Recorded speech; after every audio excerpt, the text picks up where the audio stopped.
What's up, y'all? Back with another episode. I am JD, and I felt inspired to just randomly come up here and talk about some of the things that I've been going through, experiencing. And I have come to the realization that I don't know what I'm doing. I don't know what I'm doing, and I'm going to surrender to the fact that I don't know what I'm doing. Yep. I'm literally winging it. Like, don't get me wrong, every single day I am inspired to learn something new, something that I can actually use in my everyday life, anything that I can to improve my quality of living. And as you know, as citizens of planet Earth, this is a crazy planet that we live on, and as we continue to see the years go on, we see it get worse. So it's like for everybody that's out there, processing this information and just really trying to make a name for themselves in this world, like really trying to pave your own path, walk your own journey. Let me tell you something. That's exactly what it is. It's a journey. And I've been realizing the problems with certain thought patterns and belief systems and how that can actually keep you limited, all right? So if you are interested in this episode, stay tuned, okay?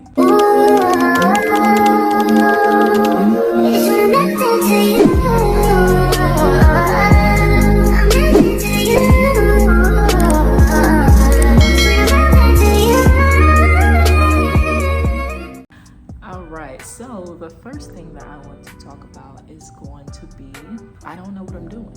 And when I say that, it's in a reassuring way that, okay, I don't have to have all the answers to everything. I don't have to figure out every single thing right now, because when you think about all the things that you have to do or all the problems that you have, it can easily become overwhelming, especially when you set high goals and expectations for yourself. Like, I'm supposed to be this person, I should have this, and I should be here.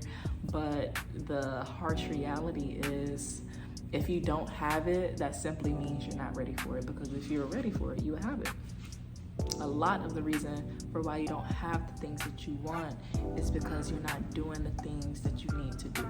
And I'm learning and observing that hearing harsh bits of truth and truly checking yourself and pointing out the areas in which you're going wrong, it can hurt. It can sting a little bit, especially when it's a loved one that tells you this. But what I'm really noticing within the world is you do yourself and others way more harm by tiptoeing around the issue, by sugarcoating things, and by enabling bad behaviors. So by enabling your own bad behaviors and the behaviors of people around you, it's causing you to stay stuck and stagnant in this area that you're fighting to get out of, okay? So I give myself the grace as a human being to not know everything, to not have everything figured out. I'm 23 years old. I still have a lot of life to live. I'm going through a transformational stage in this lifetime. And another point I want to make is I'm speaking to my young adults, and even honestly anybody who resonates with this message. We are not taught about life when we are born and when we grow up. You go to school and you learn all these different subjects and topics, but nobody is teaching you how to live. Nobody's teaching you knowledge of self, emotional intelligence, self-awareness. These are critical brain functions that you need to develop and to function within this world. And I see a global lack of it, it's just what should be common sense is now esoteric and occult wisdom. Only a small number of people understand this information and are actually acting on it and implementing it into their life, which is why they have all the success we have, okay? And it's also interesting because I'm just in this place in my life where I'm having another awakening, y'all. Like a spiritual awakening. I thought that's something that happened one time, and now, my eyes are open. I'm woke now. I can see the world around me. No, I consecutively have had multiple different spiritual awakenings, and they're all triggered by life challenges, when you're facing a new obstacle and it causes you or forces you to have to rise to the challenge. You just gotta put the work in. It's either fail or bare minimum go down fighting. Like, I was having this whole epiphany and thought about redefining success, and there's this podcast, and I'm going to link it because I was listening to it today, and it's phenomenal. Honestly, I didn't get to finish it, but I made it like an hour plus 2, and it was talking about success and how it can be just as harmful to gain substantial amounts of success and wealth without actually developing confidence, because we think that, okay, we will become more confident by having all the things that we deem to make us successful, but that's actually where imposter syndrome comes from, and it's crazy. So it's like, okay, success, material wealth, financial wealth is not going to fix my life. It's not a quick fix. If anything, that will add a new set of problems to my existence. It's more so having the understanding that you cannot escape self. Like, I see the world engaging in a lot of escapism, and I'm guilty of it as well, because becoming hyper aware of my surroundings, the world that I live in at such a young age, and understanding that this is rare information that I hold, it's saddening to see, being awakened to the reality of the world, because I grew up in a Christian church where we were taught that pretty much the world is a good place and people are good people. That couldn't be further from the truth. Like, when you come to realize the level that the majority of the people exist at, and when you want and strive to be greater than that, you realize you have to leave all those low-level things behind, and everything that glitters is not gold. Something that's very unique right now, we're going through the age of unveiling, where there's an ample amount of information. A lot of famous celebrities and whatnot are now being dethroned. They're being brought back down to human size, because in the previous age, the age of Pisces, these people were worshipped. They were put on a pedestal, and people just liked them and trusted them because of this image that they present to the public. And now, being in the age of the unveiling, we're seeing the behind the scenes of that image that they project, and it's the complete opposite of the lifestyle that they live and project to the public. So there's like so many different changes and shifts that's happening, and there's a lot of changes and shifts that's happening within myself, and I decided that I'm going to remove all the stress that I have around content creating. I'm going to stop waiting to be perfect, because that day will never come. I just have to show up how I am and continue to develop myself. And the only way I'm going to do that is through exposure therapy. And one other topic I want to talk about is overthinking. I am a victim of overthinking. Like, I use my brain nonstop. It's always flowing, it's always functioning, always calculating. And that in itself can be problematic at times. Because you think you can think your way out of a situation. And that's not always the case. Like, you have to act. I'm realizing the importance of masculine energy, action. Like, you can have all these thoughts and amazing ideas. You can have this intrinsic well of life and knowledge and wisdom and gifts that you want to outpour and manifest and bring into fruition into the world. But until you actually put it into movement, put it into action, you're not doing anything. Like, thinking is not enough. It's a great start, but I'm learning that I cannot think myself out of every single problem. And that sounds crazy, right? Because if there's a problem, you got to think of a solution.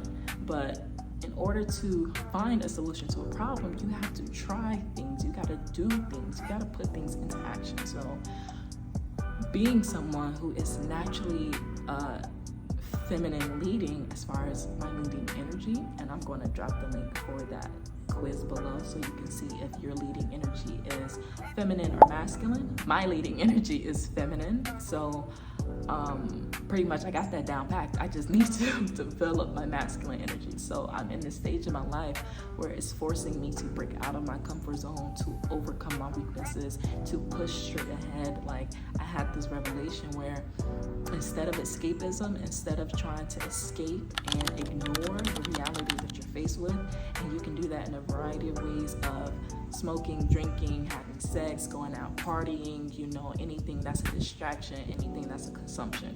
You can do that as a way to avoid the reality that you have to face.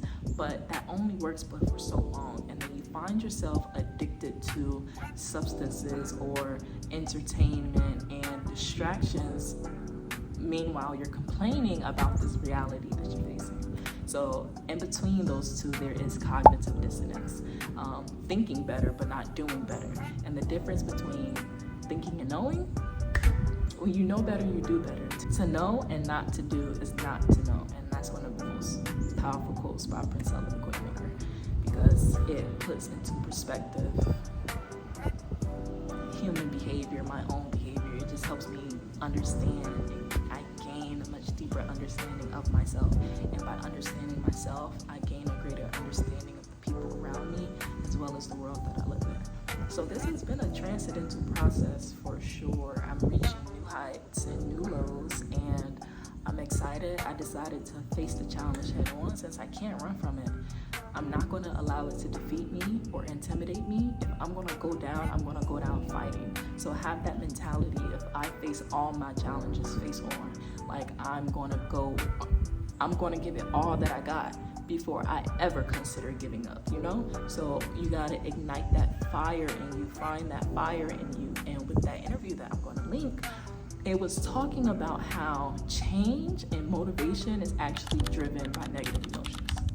And when I think about all the challenges that I triumphed and overcame in the past, I realized like I was in a bind, like my back was against the wall essentially. I had no choice but to fight. So when you're put in positions like that, positions of lack, you gain a different form of creative thinking because you cannot accept defeat. As long as you define failure as giving up, you'll never lose. That will give you the drive to continue to push and go forward in any and everything that you do. So yeah, just had that revelation. Like I used to think of myself as delicate, and I'm noticing how that is actually causing me more harm than good because I'm a lot stronger than I give myself credit for. And one of my favorite lines, quoted by me, is nobody knows what it takes to be you. Nobody knows what it takes to show up and be you and live in your vessel and deal with your thoughts and be who you are. Nobody knows what it takes to be that. And because I know what it takes to be that, I know how much work I put in. No matter if other people around me can see it or evaluate, it doesn't matter. It only matters what I know about myself. So when I consistently turn off and address this subconscious need of approval from others, and I pinpoint where that's coming from, it's because I truly don't believe in myself. And then when I start to think and ask myself more questions like, why don't I believe in myself? And usually fears are fictitious. It's something that has not happened yet, it may never happen. So we fear things that don't even exist, and that keeps us from moving on. So as I'm thinking about what I want my career to be, what I want to give to the world, I find myself concerning myself about what others would think, and then I constantly remind myself that doesn't matter. You don't know these people don't know you. What do you know? I know who I am. I know who I am. And as long as I know who I am, I'm good. As long as I love who I am, I'm good. Because I put in the work to develop a very strong relationship and understanding of myself, I appreciate myself a lot more, even when I'm going through those tough challenges. And back to what I was saying about negative emotions, driving change is because you feel forced to make a change. You cannot be comfortable in a space like that when your back is up against the wall and you're facing a challenge that's trying to end you. You know, you have to fight. So I was thinking I need to lean on that inner warrior in me and never back down from a fight. Every challenge I'm face it head on. I'm like, all right, I'm gonna give it all that I got. And as long as you keep that mentality, you will continue to triumph. Like, there will never be anything that stops me. The only thing that can stop me is myself. So these are just a few quick revelations I've been having. I really felt called to share that.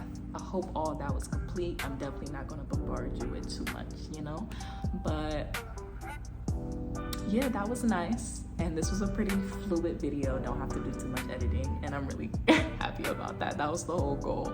So if you enjoyed this episode, if you resonated with anything that I said, make sure you like, comment, and subscribe, and follow me on this journey.